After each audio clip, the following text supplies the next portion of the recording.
किसानों को फसल की पेशगी काटे बिना करे अदायगी। खाद्य एवं आपूर्ति विभाग पंजाब द्वारा अनाज मंडियों के आढ़तियों के लिए एक पत्र जारी किया गया है। इसमें आढ़तियों को निर्देश दिया गया है कि यदि गेहूं की फसल का कमीशन और मजदूरों की अदायगी लेनी है तो वे किसानों की फसल की पेशगी काटे बिना पूरी अदायगी करें। यह पत्र विभाग के निर्देशक द्वारा सभी खरीद एजेंसियों के अधिकारियों को जारी किया गया। बताया गया है कि खाद्य आपूर्ति भारत भूषण आशु के नेतृत्व में हुई बैठक में यह फैसला हुआ है कि 2020 से 2021 की गेहूं की खरीद के दौरान फसल की अदायगी आढ़तियों को ही जा रही है, मगर जब तक आढ़ती किसानों को उनकी फसल की पूरी अदायगी कर उसकी सूची पोर्टल पर दर्ज नहीं करता है, तब तक उनका बनता कमीशन व मजदूरों की दिहाड़ी नहीं दी जाएगी।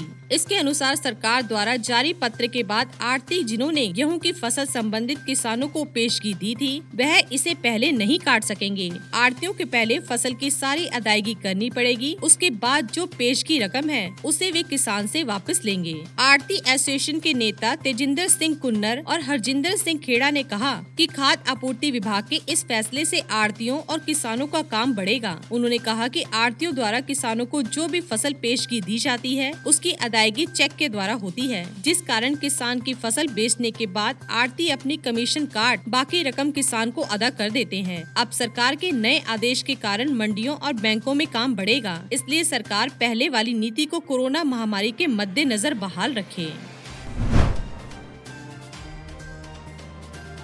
कोरोना संकट में सरकार ने दी किसानों को राहत। केसीसी का 10% इस काम में कर सकेंगे इस्तेमाल। कोरोना वायरस के चलते देश में 17 मई तक के लिए लॉकडाउन की अवधि बढ़ा दी गई है। देश में लागू लॉकडाउन के कारण किसानों को आर्थिक समस्या का सामना करना पड़ रहा है। पैसे की कमी के चलते किसानों के ऊपर फसल बोने और सिंचाई करने की समस्या के साथ साथ रोजी रोटी का संकट भी नजर आ रहा है। ऐसे में किसानों की आर्थिक मदद के लिए सरकार हर संभव प्रयास कर रही है। आरबीआई ने ऑफिशियल वेबसाइट पर जानकारी साझा करते हुए बताया कि किसान क्रेडिट कार्ड का उपयोग करने वाले किसान कार्ड का इस्तेमाल घर की जरूरतों को पूरा करने में कर सकते हैं। भारतीय रिजर्व बैंक ने किसान क्रेडिट कार्ड पर लिए गए लोन में से 10% रकम को घरेलू खर्च में इस्तेमाल करने की इजाजत दी है। केसीसी द्वारा धन राशि निकाल कर किसान अपनी खेती से संबंधित बड़े बड़े काम आसानी से कर सकते हैं। सरकार द्वारा किसान क्रेडिट कार्ड की लिमिट 1.60 लाख रुपए तय की गई है। इसके अलावा किसान अगर 3 लाख रुपए तक का लोन लेना चाहते हैं तो इसके लिए एक गारंटर की जरूरत होगी। अगर आप किसान हैं और आपके पास क्रेडिट कार्ड नहीं है, तब आपके लिए यह जानना जरूरी है कि आप इस स्कीम का लाभ तभी उठा सकते हैं जब आपने अपना खाता पीएम किसान सम्मान निधि में खुलवा रखा है। इस योजना का लाभ उठाने के लिए आपको आधिकारिक वेबसाइट पर जाना होगा।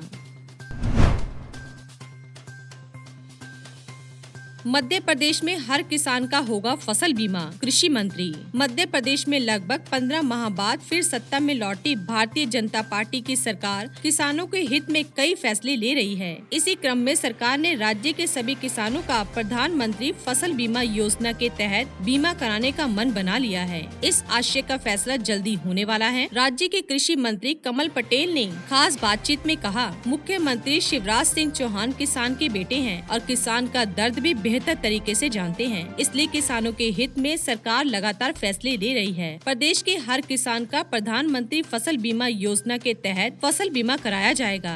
यह निर्णय राज्य सरकार जल्द ही करने वाली है। कमल पटेल ने पूर्ववर्ती कांग्रेस सरकार पर जमकर हमला बोला और कहा, कमलनाथ के नेतृत्व वाली सरकार वास्तव में उद्योगपतियों के हितों को ध्यान में रखने वाली सरकार थी और यही कारण रहा कि उस सरकार ने किसानों पर ध्यान नहीं दिया है। बीते 15 सालों में भाजपा की सरकार ने किसानों के लिए जो कुछ किया था उसे मटिया मेट करने का काम ही कमलनाथ सरकार ने किया।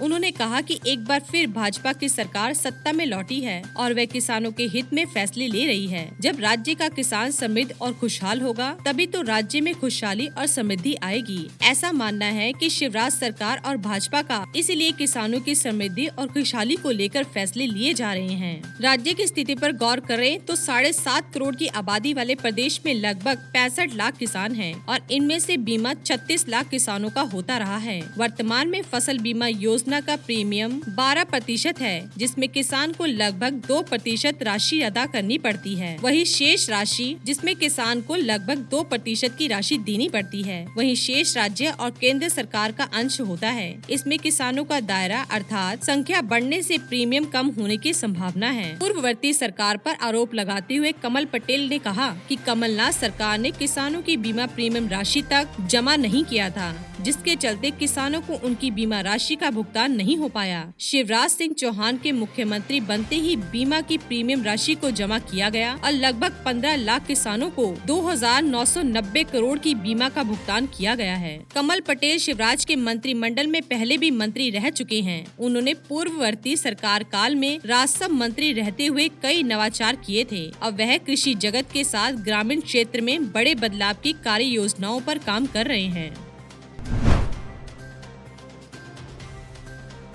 दिल्ली में कोविड-19 के मामले बढ़कर हुए 6,318, मृतकों की संख्या हुई 68। राष्ट्रीय राजधानी दिल्ली में शुक्रवार को कोविड-19 के 338 नए मामले सामने आने के साथ संक्रमण के कुल मामले बढ़कर 6,318 हो गए। शुक्रवार को 2 संक्रमितों की मौत भी हो गई, जिससे मृतकों की संख्या 68 पर पहुंच गई। यहां बृहस्पतिवार को एक दिन में सर्वाधिक 448 नए मामले सामने आए थे। दिल्ली के हिंदू राव अस्पताल में 3 और चिकित्सक कोविड-19 से संक्रमित पाए गए हैं। अधिकारियों ने बताया कि अस्पताल में कार्यरत अब कुल 10 लोग कोविड-19 से संक्रमित हैं। इससे पहले उत्तर दिल्ली नगर निगम द्वारा संचालित इस अस्पताल में कार्यरत 7 लोग संक्रमित पाए गए थे, जिनमें 4 डॉक्टर, 2 नर्स तथा एक अन्य कर्मचारी है। दिल्ली सरकार ने शुक्रवार को कहा कि राष्ट्रीय राजधानी में फंसे प्रवासी कामगारों को उनके घर पर भेजने के लिए ट्रेन यात्रा का खर्च उठाएगी। दिल्ली सरकार के एक बयान में कहा गया कि मौजूदा दिशा निर्देशों के अनुसार प्रवासी कामगारों का यात्रा खर्च केंद्र सरकार और उनके गृह राज्य की सरकार उठा रही है, लेकिन दिल्ली सरकार ने इन प्रवासियों को उनके घर भेजने पर होने वाले यात्रा खर्च वहन करने का फैसला लिया है। बयान के अनुसार दिल्ली सरकार पहले ही संबंधित राज्यों को दिल्ली में फंसे कामगारों की सूची भेज चुकी है। इस बीच दिल्ली सरकार ने शुक्रवार को सभी जिला मजिस्ट्रेट और पुलिस उपायुक्तों को लॉकडाउन के दौरान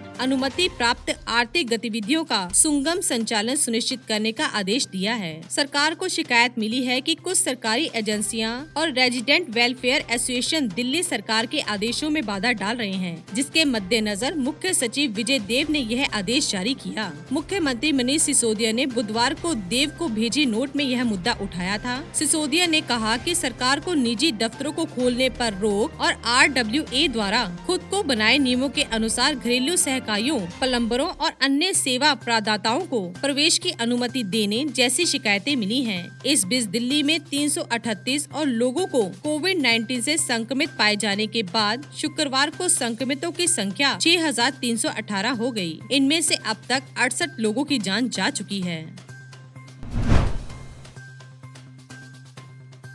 सोने चांदी की कीमतों में आज बड़ा बदलाव, चेक करें रेट। कोरोना के कारण देश में सारे बाजार बंद पड़े। इसका देश के आर्थिक क्षेत्र में मंदी का खतरा बढ़ता ही जा रहा है। सोने चांदी की कीमतों में शुक्रवार को बड़ा बदलाव देखने को मिला। शुक्रवार को आज 24 कैरेट सोने का भाव आज के मुकाबले 357 रुपए महंगा होकर 46,221 रुपए प्रति 10 ग्राम पर पहुंच गया। वहीं अगर बात करें 22 कैरेट सोने के रेट की, तो 10 ग्राम गोल्ड 916 की कीमत शुक्रवार सुबह 42,338 रुपए पर रही। India Boolean and jewellers association की वेबसाइट उनकी औसत कीमत अपडेट करती है। वहीं शुक्रवार को MCX पर चांदी वायदा में 0.71% की तेजी दिखी। चांदी के हाजिर मांग के चलते जुलाई डिलीवरी के लिए चांदी का वायदा भाव 43,431 रुपए प्रति किलो पहुंच गया। 308 रुपए प्रति किलो की तेजी के साथ शुक्रवार को 6,682 लॉट कारोबार हुआ। सितंबर की डिलीवरी के लिए भी 371 रुपए की तेजी दिखी। चांदी वायदा 43,894 रुपए प्रति किलो के रेट से कुल 43 लाट का कारोबार हुआ। हॉलमार्क वाली ज्वेलरी पर हॉलमार्क का निशान और कुछ अंक जैसे 999, 916, 875 लिखे होते हैं। इन्हीं अंकों में आपके सोने की शुद्धता का राज छुपा होता है। ध्यान रहे, हॉलमार्क के निशान के साथ 999 नंबर वाले सोने की ज्वेलरी 24 कैरेट की होती है। 999 का मतलब इसमें सोने की शुद्धता 99.9% है। इसी तरह 23 कैरेट सोने पर 995, वहीं 22 कैरेट सोने पर 916, 21 कैरेट पर 875, 18 कैरेट पर 750 अंक पड़े होते हैं। लॉकडाउन के दौरान सराफा बाजार बंद है। इस वजह से भले ही आम आदमी सोने की खरीदारी नहीं कर रहा, लेकिन बावजूद गोल्ड सिल्वर की कीमतों में भारी उतार चढ़ाव देखने को मिल रहा है।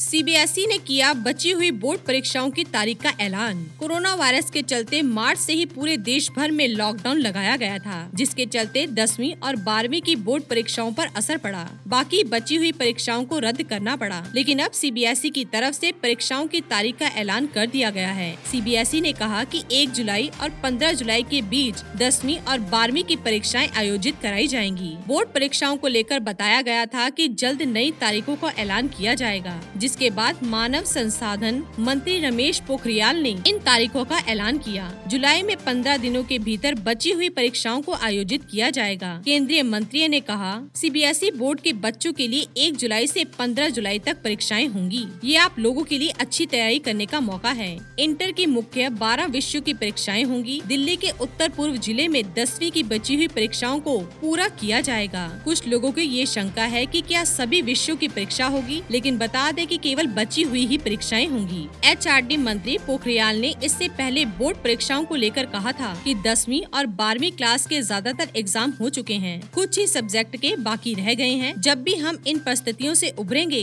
तब प्लान करेंगे, ताकि बच्चे का साल खराब ना हो, बच्चे को परेशान होने की जरूरत ना हो। इसी के साथ ही दोस्तों, अगर आपको ये वीडियो पसंद आया हो तो इसे आप लाइक कीजिए, अपने दोस्तों रिश्तेदारों के साथ शेयर कीजिए और सब्सक्राइब कीजिए। साथ ही साथ बेल आइकन को प्रेस करें ताकि नया नोटिफिकेशन आप तक सबसे पहले पहुंच सके। धन्यवाद दोस्तों।